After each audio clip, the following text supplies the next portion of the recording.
ಮತ್ತೊಮ್ಮೆ ಚಹಾ ಚೂಡ ಸುದ್ದಿ ನೋಡ ವಿಶೇಷ ನಮ್ಮ ಕಡೆ ಸುದ್ದಿಗೆ ಸ್ವಾಗತ. ಉಳ್ಳಾಗಡ್ಡಿ ರೇಟ್ ಇಳಿದದ. ಇದು ರೈತರಿಗೆ ಚಿಂತೆ ಆಗ್ಯದ. ಉತ್ತರ ಕರ್ನಾಟಕದ ರೈತರನ್ನ ಉಳಿಸಾಕ ಸರ್ಕಾರ ಖರೀದಿ ಕೇಂದ್ರ ಚಾಲೂ ಮಾಡೈತಿ. ಆದ್ರ ದಲ್ಲಾಲ್ರು ಗದಗ್ಲಿಂದ ಉಳ್ಳಾಗಡ್ಡಿ ತಂದು ದಾವಣಗೆರೆ ಮಾರ್ಕೆಟ್ನಾಗ ಮಾರಾಕತ್ತಾರ. ಹಿಂಗಾಗಿ ರೇಟ್ ಇಳಿವಂಗಾಗೈತಿ.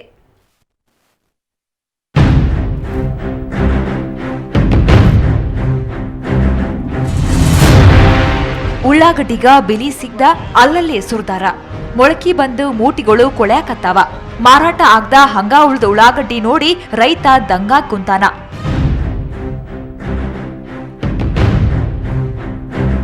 ಇದು ದಾವಣಗೆರೆ ಜಿಲ್ಲಾದ ಉಳ್ಳಾಗಡ್ಡಿ ಬೆಳೆದ ಬೆಳೆಗಾರನ ಕಣ್ಣೀರಿನ ಕಥೆ.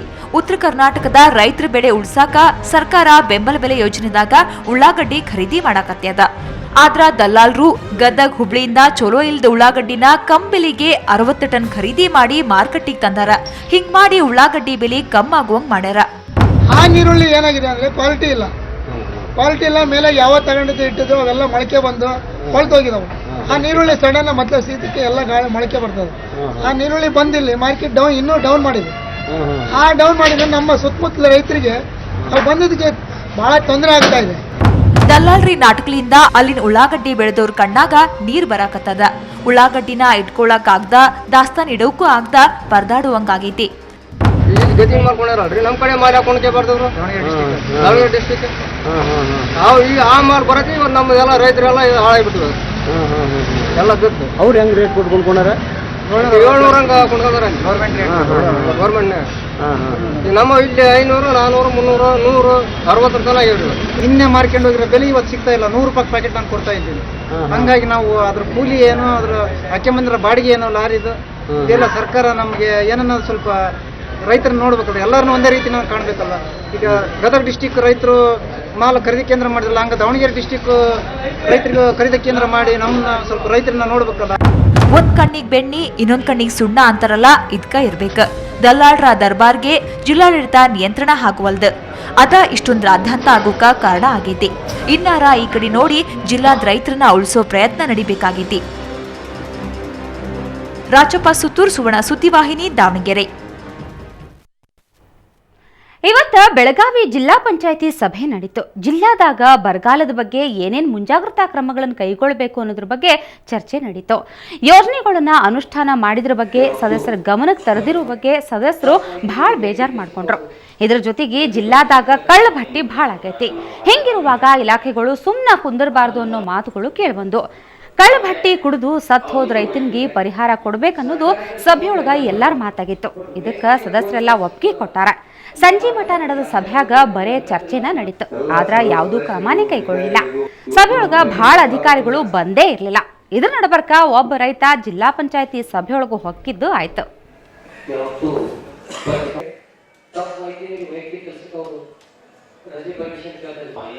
ಗ್ರಾಮ ಪಂಚಾಯತಿ ಸದಸ್ಯರಾಗ್ತು, ತಾಲೂಕು ಪಂಚಾಯತ್ ಸದಸ್ಯರೆಲ್ಲ ಹೇಳಿದ್ವಿ. ಅವರ ನಿರ್ಲಕ್ಷ್ಯದಿಂದ ನಿನ್ನೆ ನಮ್ಮ ತಾಲೂಕಿನ ನಮ್ಮ ಕ್ಷೇತ್ರದಲ್ಲಿ 2 ಜನ ಕಾಳುಬಟ್ಟಿ ಸೇವನೆ ಮಾಡಿ ಸತ್ತಿದ್ದಾರೆ. ಬೇರೆ ಕಡೆ ಎಲ್ಲ ಜಿಲ್ಲೆಯಲ್ಲಿ ಕಾಳುಬಟ್ಟಿ ಸೇವನೆ ಮಾಡಿ ಸತ್ತವರಿಗೆಲ್ಲ ಪರಿಹಾರ ಘೋಷಿಸಿದ್ದಾರೆ. ಆದ್ರೆ ನಿನ್ನೆವರೆಗೂ ಆ ಕುಟುಂಬಕ್ಕೆ ಯಾರು ಸಂತಾನ ಹೇಳಕ್ ಅಧಿಕಾರಿಗಳು ಬಂದಿಲ್ಲ, ಜನಪ್ರತಿನಿಧಿ ಹಿರಿಯರು ಯಾರು ಬಂದಿಲ್ಲ. ಅದಕ್ಕೆ ದಯವಿಟ್ಟು ಅವರಿಗೆ ಪರಿಹಾರವನ್ನು ಘೋಷಿಸುವಂತ ವ್ಯವಸ್ಥೆ ನೀವು ದಯವಿಟ್ಟು ಮಾಡಿ. ಒಂದೇ ಮನೆಯಾಗಿನ 4 ಮಂದಿ ಕೈಕಾಲ್ದಾಗ 2 ಬಟ್ ಅದಾವ. ಎಲ್ಲಾರ್ಗಿ ಇರುವಂಗ 5 ಬಟ್ ಇಲ್ಲ, 2 ಬಟ್ಗಳದಾವ. 6 ತಿಂಗಳ ಕೂಸಿಗೂ ಈ ಅನುವಂಶೀಯ ಕಾಯಿಲೆ ಬಿಟ್ಟಿಲ್ಲ. ಇಂಥ ವಿಚಿತ್ರ ಕಾಯಿಲೆಗೆ ಬಹಳ ಮನಸ್ಸಿಗೆ ಹಚ್ಕೊಂಡು ಜೀವ ಇದ್ರೂ ಸತ್ತಂಗ ಅನ್ನುವಂಗ ಜೀವನ ನಡ್ಸಾಕತ್ತಾರ. ಯಾದಗಿರಿ ಜಿಲ್ಲಾದ ಶಾಪುರದ ಕೋಳ್ಕರ್ ಗಲ್ಯಾಗಿನ ಬಡೂರ್ ಕಥಿ ಇಲ್ಲದ ನೋಡ್ರಿ.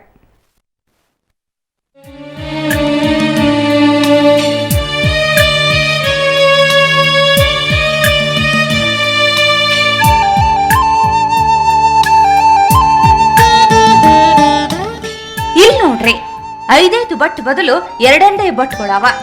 ಇವರೆಲ್ಲ ತಮ್ಮ ಪರಿಸ್ಥಿತಿ ಹಿಂಗಾಯ್ತಲ್ಲ ಅಂತ ಬಹಳ ನೊಂದಾರ. ಈಕೆ ಹೆಸರು ಭಾಗ್ಯಶ್ರೀ ಅಂತ. ಕಣ್ಣಾಗ ನೀರ್ ತೆಗೆದಳ್ಕೋತ ವಿಚಿತ್ರ ಕಾಯಿಲೆ ನಮ್ಮನ್ನ ಕಾಡಾಕತ್ತದಂತ ಚಿಂತಿಗೊಳಗಾಗ್ಯಾರ.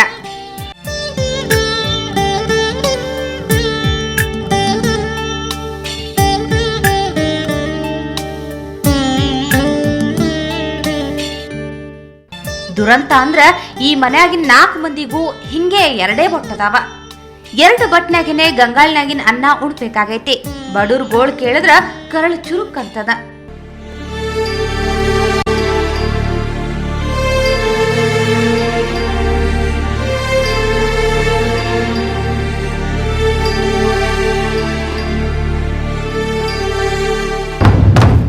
ಮೂಕು ಕೊಟ್ಟಾರೆ, ನಮ್ಗೇನು ಕೆಲಸ ಮಾಡೋದಾಗಲ್ಲ.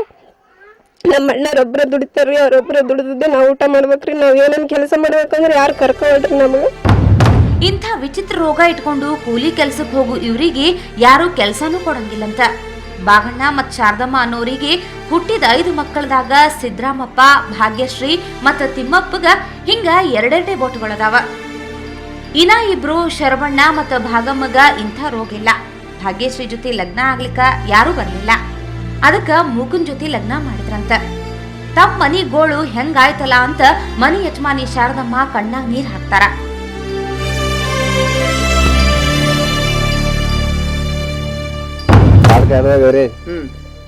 ಕೆಲಸ ಮಾಡಕ್ ಬರಲ್ಲ, ದುಡಿಯೋದಾಗಲ್ಲ, ಕೂಲಿಲ್ಲ ಏನಿಲ್ಲ. ಯಾಕೆ ಹೋಗಂಗಿಲ್ಲ? ಅದುವೇ ರೈತಗೆ ಹೋಗಲ್ಲ, ಕರ್ಕೊಳಂಗಿಲ್ಲ ಯಾರು ಕರ್ಕಾದ್ರಿ. ಕೆಲಸ ಮಾಡೋದಾಗಂಗಿಲ್ರಿ, ಸಲಿಕೆ ಹಿಡಿದಾಗಂಗಿಲ್ಲ, ಪುಟ್ಟಿ ಹಿಡಿದಾಗಂಗಿಲ್ಲ, ನೀರು ತರೋದಾಗಂಗಿಲ್ರಿ, ಚಂದ ಊಟ ಮಾಡೋದಾಗಂಗಿಲ್ರಿ. ಬಿಸಿಲಿಗೆ ಹೋದ್ರ ಕಾಲು ಸುಡ್ತಾವ್ರಿ, ಗುಳ್ಳೆ ಹೋಗ್ತಾವ್ರಿ ಅವ್ರಿಗೆ. ಅವ್ರು 3 ಹುಟ್ಟಿದಾಗ ನನಗೇನು ತ್ರಾಸ ಇದ್ದಿದ್ದಿಲ್ರಿ. ಈಗ ಮೊಮ್ಮಗ ಹುಟ್ಟನಂತಂದಿಗೆ ಬರೀ ಅದೇ ಚಿಂತೆ ಮಾಡೋದಾಗ. ಅಂದಂಗ ಶಾರದಮ್ಮರ 3ನೇ ತಲೆಮಾರಿಗೂ ಈ ರೋಗ ಬಂದದ. ತಿಮ್ಮಪ್ಪನ ಮಗ 5 ತಿಂಗಳ ಕೂಸು ಜಗದೇವಂಗೂ ಹುಟ್ಟುತ್ತಲೇ ಇಂಥ ರೋಗ ಅಂಟ್ಕೊಂಡೇ ಬಂದದ. ಬೈಫರ್ಕೇಟೆಡ್ ಫುಟ್ ಅಂತೇಳಿ ಹೇಳ್ಬೇಕಾಗತ್ತೆ. ಇದು ಒಂಥರ ಕಂಜನೈಟಲ್ ಡಿಸೀಸು. ಕಂಜನೈಟಲ್ ಡಿಸೀಸ್ ಅಂದರೆ ಬಳವಳಿ, ಆನುವಂಶಿಕ ಬಳವಳಿಯಿಂದ ಬಂದಿರತಕ್ಕಂಥದ್ದು. ಸರ್ಕಾರದಿಂದ ಅಂಗವಿಕಲರ ಸಹಾಯಧನ ಸಿಗಲಿಕ್ಕತ್ತದ ಖರೆ, ಆದ್ರ ಎಲ್ಲಾರ ಜೊತೆ ಬೆರೆತು ಇವರು ಕೆಲಸ ಮಾಡಂಗ ಆಗ್ಬೇಕು. ಡಾಕ್ಟರ್ಗಳು ಮುಂದಿನ ಪೀಳಿಗೆಗಾದ್ರೂ ಇಂಥ ಕಾಯಿಲೆ ಬರ್ಲಾರ್ದಂಗ ಚಿಕಿತ್ಸೆ ಕೊಡ್ಬೇಕಾಗೈತಿ. ಕ್ಯಾಮ್ರಾಮನ್ ರಫೀಕ್ ಅಹಮದ್ ಜೊತೆ ಆನಂದ್ ಎಂ ಸೌದಿ, ಸುವರ್ಣ ಸುದ್ದಿವಾಹಿನಿ, ಯಾದಗಿರಿ.